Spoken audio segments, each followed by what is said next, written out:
जी मित्रों नमस्कार। लक्ष्य जीएस क्रैकर में सारे मित्रों का बहुत बहुत स्वागत है। आज हम बहुत इंपॉर्टेंट खबर पर चर्चा करने वाले हैं क्योंकि इतिहास लगातार आप पढ़ रहे हैं और इतिहास आपको पता ही है कि इतिहास दो साक्ष्यों से मिलकर के बना होता है, एक लिखित और एक पुरातात्विक साक्ष्य। पुरातात्विक साक्ष्य से जो जानकारी मिलती है आपको पता है सिंधु सभ्यता की सारी जानकारी पुरातात्विक साक्ष्य से मिलती है। लिखित साक्ष्य तो हैं लेकिन पढ़े नहीं गए हैं।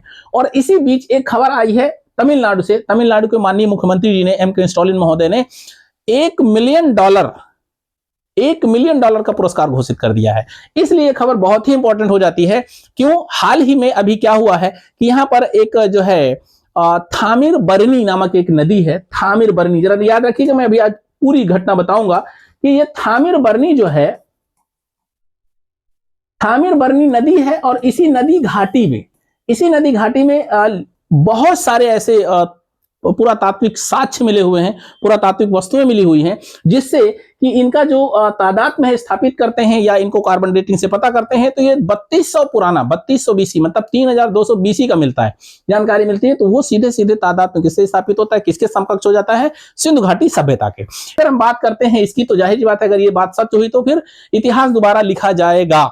सिंधु घाटी सभ्यता की लिपियों को लेकर के तमिलनाडु सीएम का ऐलान, और ऐलान क्या हुआ है? वही $1 मिलियन अर्थात 10 लाख अमेरिकी डॉलर अर्थात 8.57 करोड़ रुपए। जो सिंधु लिपि को पढ़ेगा वो 8.57 करोड़ रुपए का पुरस्कार जीतेगा। आप लोग भी ट्राई करिएगा और देखिएगा कि अगर आप लोग पढ़ पाए तो जरूर बताइएगा M.K. स्टालिन महोदय को, और आपको एक पुरस्कार की राशि मिल सकती है। वैसे मैं आपको बताना चाहता हूं, हड़प्पा सभ्यता पूरी तरह से नगरीय सभ्यता है। नगरीय सभ्यता के साक्ष्य तो अभी तक तमिलनाडु में नहीं मिले, लेकिन ध्यान रखने वाली बात यह है कि यहां से हमने देखा कि पूरा पाषाण काल सबसे पहला साक्ष्य तमिलनाडु से ही मिला है। मध्य पाषाण काल के भी साक्ष्य यहां से मिले हुए हैं और साथ में नवपाषाण काल के भी साक्ष्य यहां से मिले हुए हैं। और तो और नवपाषाण काल और सिंधु सभ्यता के बीच में आती है ताम्र संस्कृति। ताम्र पाषाण काल मतलब तांबा और पाषाण दोनों का प्रयोग करते थे, इसका भी साक्ष्य हमें तमिलनाडु से मिलता है। तो हम ये कैसे कह सकते हैं कि क्या सिंधु सभ्यता यहां पर नहीं डेवलप हुई होगी? तो जाहिर बात है कि जब गांव थे, जब ये नगर हो सकते हैं, गांव हो सकते हैं, तो जाहिर बात है गांव के बाद ही नगर बनते हैं, तो ऐसी सभ्यता वहां रही होगी।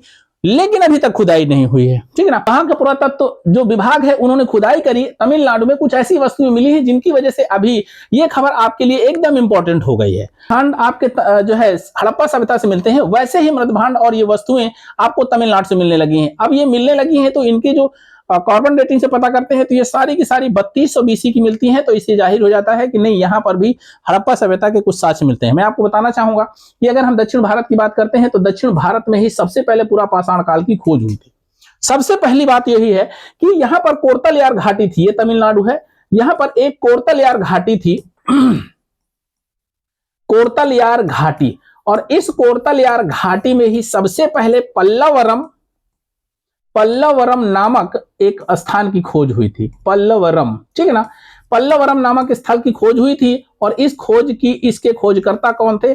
1865 में रॉबर्ट ब्रॉस फूटे, ठीक है ना, रॉबर्ट ब्रॉस फूटे, ठीक है ना। अब ब्रूस फूट भी कहते हैं कभी कभी पर। तो रॉबर्ट ब्रॉस फूट ने इसकी सबसे पहले खोज की थी। और पल्लवरम के साथ में ही एक स्थल यहां से और मिलता है जिसे आप कहते हैं अंतरीपक्कम। अब समझिएगा कि ये पूर्व पाषाण काल कितना पुराना है। तो आप कहेंगे सर ये तो 5 लाख से 50,000 बीसी का साक्ष्य मिला हुआ। तो भैया जब इतने पुराने साक्ष्य मिल सकते हैं तो सिंधु घाटी सभ्यता का, जो सिंधु घाटी सभ्यता यहीं पर फैली थी, सिंधु नदी के किनारे, बाद में हड़प्पा हो गई, तो यहीं से अगर मिले हुए हैं तो जाहिर बात है यहां से पहले साक्ष्य मिल चुके थे। तो क्या यहाँ के लोग नगरी नहीं हो सकते हैं या वहां की खुदाई नहीं हुई थी? तो इसका मतलब यही हो सकता है कि हाँ, वहां की खुदाई हमें नहीं हुई, इसलिए हमें वहां की जानकारी नहीं मिलती है। तो जब यहाँ पर ग्रामीण सभ्यता हो सकती है तो यहाँ पर भी बड़े बड़े नगर स्थापित हो सकते हैं, लेकिन ऐसा कोई साक्ष्य मिला नहीं है। और अगर सिंधु सभ्यता के जो स्थल तमिलनाडु से प्राप्त हुए हैं, अगर इनकी अच्छे से जांच हुई और ये स्क्रिप्ट पढ़ी गई तो फिर इतिहास बदल जाएगा, इतिहास पुनः लिखना पड़ेगा। मैं आपको बताना चाहूंगा कि पूरा पाषाण काल से ये स्थल मिले हैं, मध्य पाषाण काल से टेरी समूह की खोज हुई है, और नव पाषाण काल से पय्यमपल्ली और नागार्जुनी कोंडा की खोज हुई है। और साथ में एक चीज और ध्यान रखिएगा कि ताम्र पाषाणिक संस्कृति में एक यहाँ पर स्थल मिला हुआ है जिसे कहते हैं नेवासा। ठीक है ना। ये ताम्र पाषाणिक संस्कृति थी, तो सब तो मिल चुका है, लेकिन हड़प्पा सभ्यता की खोज में तमिलनाडु का नाम नहीं आता है। अब हड़प्पा सभ्यता का नहीं आता है तो हम ये कह सकते हैं कि हड़प्पा सभ्यता पूरी तरह से नगरीय सभ्यता थी। ये वाली हड़प्पा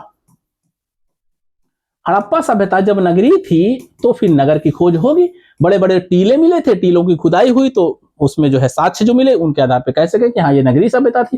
लेकिन ये जो इंस्टॉलिन महोदय हैं, इनको इंस्टॉलिन महोदय ने, ये तमिलनाडु का एक जिला है जिसे आप कहते हैं तुतुक्कड़ी। क्या नाम है, जरा नाम याद रखिएगा, तुतुक्कड़ी, ठीक है ना। तुतुक्कड़ी नामक जिले में खुदाई हुई और जो स्थान पे खुदाई हुई उसका नाम है सिवगलाई। यही दोनों स्थल और ये जिला तुतुक्कड़ी और सिवगलाई क्षेत्र को लेकर के ही सबसे बड़ा मतलब ये मुद्दा सामने आ चुका है। पहले तो मैं आपको बता दूं कि यहां से बहुत सारे ऐसे साक्ष्य मिले हुए हैं, लगभग 1400 से ज्यादा, है ना, स्क्रिप्ट मिली हुई है, प्रकार की जो लिखित वो मिले हुए हैं, साक्ष्य मिले हुए हैं, लगभग इससे ज्यादा मिले हुए हैं, और लगभग 120 कलश मिले हुए हैं, कलश मिले हैं। बहुत सारी स्क्रिप्ट जो मिली हुई है वो सिंधु सभ्यता के स्क्रिप्ट से मिलती जुलती है। स्टालिन महोदय ने कहा कि अगर इस स्क्रिप्ट को कोई भी पढ़ेगा तो हम उसको 1 मिलियन, ठीक है ना, डॉलर इनाम देंगे। ठीक है, साथ में 1 मिलियन को अगर कहें तो 10 लाख होता है, अगर इसको भारतीय रुपयों में कहें तो लगभग 8.57 करोड़ रुपए होता है। सिंधु सभ्यता की लिपि वैसे आज तक कभी पढ़ी नहीं गई है, लेकिन यह माना जाता है कि अगर पढ़ी गई तो इतिहास बदल जाएगा, इतिहास को पुनः लिखा जाएगा और उसमें तमिलनाडु का नाम भी शामिल होगा। तो यहां पर आपको जो है बता दें कि लगभग 700 कलाकृतियां मिली हैं, 700 ऐसी वस्तुएं मिली हुई हैं और विभिन्न प्रकार के, जैसे आपको पता है मिट्टी के बर्तन बहुतायत में मिले हुए हैं। साथ में यहां से एक वस्तु ऐसी मिली जिसे आप हुक्का कहते हैं। हुक्का मतलब कि धूम्रपान करने का मिट्टी का एक बर्तन मिला हुआ है जिसमें पाइप लगी हुई होती है, दूर से वहां पर चिलिम रखते हैं और आराम से खींच करके पीते हैं, गुड़ गुड़ गुड़ करके आवाज आती है, ठीक है ना। कांच की चूड़ियां मिली हुई हैं और यहीं से सूत काटने का एक मतलब वो मिला हुआ है, मतलब उपकरण मिला हुआ है सूत काटने का। तो ये सारी चीजें यहां से मिल रही हैं और अभी तक लगभग जितने भी वस्तुएं मिली हुई हैं उसमें इनके चित्रों से 90% ये पता चलता है कि 90% समानता है। किससे? हड़प्पा से। जो वस्तुएं हड़प्पा में मिली है, जो लिपि हड़प्पा में मिली है, उसमें सिमिलरिटी मिलती है 90%।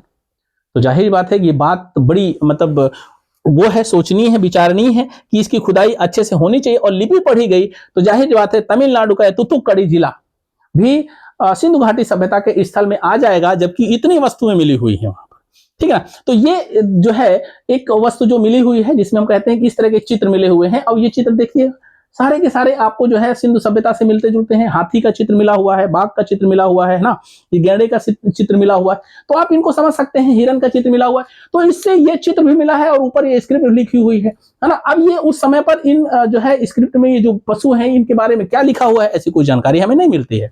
अगर ये जानकारी हो गई तो जाहिर बात है कि आप मान के चलिए फिर इतिहास को बदलना होगा। तो हम ये कह सकते हैं कि ये जो मिट्टी के बर्तन मिले हुए हैं इसमें 120 कलश जो मिले हुए हैं उनमें एक कलश ऐसा है जिसमें से धान की भूसी मिली है। धान, ठीक है ना, धान की भूसी मिली है, जिससे आप ये अंदाजा लगा सकते हैं कि हाँ इन बर्तनों में धान ये रखते थे और ये बर्तन ही वस्तुओं को स्टोर करने के काम आते थे। मतलब अगर कोई भी खाने पीने का सामान रखना है तो आप हो सकते थे और इस तरह की मिट्टी के बर्तन प्रयोग करते थे। यही सेम कल्चर आपको सिंधु सभ्यता में देखने को मिलेगा, ठीक है। तो अब आपको ये ध्यान रखना है कि जब आपसे पूछा जाएगा कि वर्तमान में और कौन कौन से जो है प्रांत में या उसमें सिंधु सभ्यता के स्थल मिले हुए हैं, तो ध्यान रखना इस तरह के मृदभांड मिले हुए हैं और ये इस तरह की बनाई हुई अलमारी टाइप का ये मिला हुआ है। तो आप ये कह सकते हैं कि हाँ सिंधु सभ्यता के स्थल ही हैं जो कि हमें तमिलनाडु से प्राप्त हुए हैं। लेकिन अब M.K. स्टालिन महोदय उस लिपि को अगर पढ़ा पाते हैं, इनाम दे पाते हैं, कोई इनाम ले पाता है तो इतिहास बदला जा सकता है। तो इतिहास को बदलने की क्रम में आप इसको याद रखिएगा कि ये जो है थमराबरनी ये नदी है, थमराबरनी के किनारे पर जो तुतुक्कड़ी नामक जिला है वहां से जो वस्तुएं प्राप्त हुई हैं ये कब तक पढ़ी जाती हैं। इंतजार करिए, अगर कोई खबर होती है तो हम आपको जरूर अवगत कराएंगे।